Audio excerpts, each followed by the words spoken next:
Okay, we're going to talk about a piggy bank, but this isn't just any piggy bank. This one is worth $1.9 trillion. It's a crazy story about how a massive oil discovery should have absolutely wrecked a country, but instead it turned them into masters of wealth. So let's just start with this question, because it sounds completely backwards, right? How can striking it rich, finding tons of oil or diamonds, actually be a one-way ticket to economic disaster for a country? It just doesn't seem to make any sense. Well, believe it or not, this paradox has a name. It's called the resource curse, and it's a real thing. It's what happens when a sudden flood of money from resources doesn't bring prosperity at all. Instead, it leads to chaos, instability, and it hollows out all the other important industries. It's a trap, and a lot of nations have fallen right into it. All right, so here's our game plan. We're going to dig into this paradox of plenty, then we'll diagnose the economic illness known as Dutch disease that's behind it all. And then, this is the good part, we'll unpack Norway's brilliant trillion-dollar solution, including a super smart spending rule that offers a huge lesson in how to build real, lasting wealth. Okay, first up, the paradox of plenty. I mean, we really have to wrap our heads around this bizarre idea that getting rich could somehow make you poorer in the long run. So here's how it goes down. A country finds a ton of oil. Suddenly, this tidal wave of foreign money comes rushing in. And while that sounds great, it can cause massive disruptions. It's like trying to take a sip of water from a fire hose. The sheer force of all that cash just overwhelms the entire system. It creates these wild boom and bust cycles and leaves every other part of the economy totally neglected. And that brings us to the specific name for this economic problem. Economists have a great term for it: Dutch disease. Yeah, the name's a little funny. It actually comes from what happened in the Netherlands back in the 1960s after they found a gigantic natural gas field.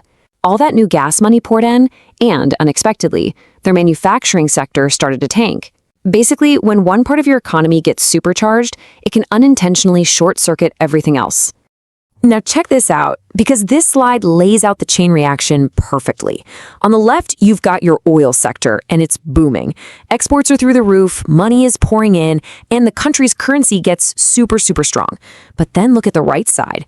Because the currency is so strong, everything else the country makes, fish, furniture, whatever, suddenly becomes way too expensive for other countries to buy. And just like that, all your other industries get priced out of the global market, and they start to wither away. So, when Norway discovered massive oil fields in the North Sea, they saw this exact problem coming. And instead of just letting it happen, they decided to do something completely different. They saw the trap, and they built a way around it. $1.9 trillion. Just let that sink in for a second. That's the result of what they did. That's not just some random number. It is one of the biggest, most powerful investment funds on the entire planet. And the idea behind it is so simple, it's beautiful. Instead of letting all that oil money flood their own economy and trigger Dutch disease, they diverted it. They created a detour. They funneled every last cent into a giant savings account, what we now know as the world's largest sovereign wealth fund. It is quite literally a national piggy bank, built to last for centuries. So how does this thing actually work? Well, a couple of key features. First, it's funded entirely by oil and gas profits. But, and this is so important, they don't just stash the cash. They invest it all over the world, in stocks, bonds, real estate. This spreads the risk way beyond just oil. And maybe most important of all, it's owned by the people of Norway. And it has one clear mission: to make sure future generations are taken care of. Okay, but having a giant savings account is one thing. Actually not rating it is something else entirely. And this is where Norway's real genius comes into play. They created the smart spending rule. And this quote just nails it. The key word is discipline. I mean, we all know how tempting it is to spend a windfall. Now just imagine you're a politician with access to literally trillions of dollars. The pressure to spend it on popular stuff, tax cuts, shiny new projects would be absolutely immense. It's incredible that they built a system to protect this money from short-term politics. And this chart shows that discipline in action perfectly. Look at this. The government is only allowed to spend the expected return on the fund each year, which they've capped at around 3%. That tiny little slice is all they can touch to help with the national budget. And the other 97%? It stays put, untouched, reinvested, and just keeps on growing. So this 3% rule is like a financial fortress. It does three crucial things. 1, it caps spending so they never ever dip into the original capital.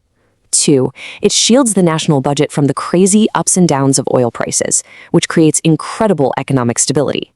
And 3, it guarantees the fund doesn't just survive, it actually grows year after year, securing the country's future. So, when you step back and look at the whole thing, what's the big takeaway here? Well, it's a really powerful lesson in how foresight and discipline can turn what should have been a curse into a genuine, long-lasting blessing. This table just lays it all out so clearly. On one side, you have the resource curse path.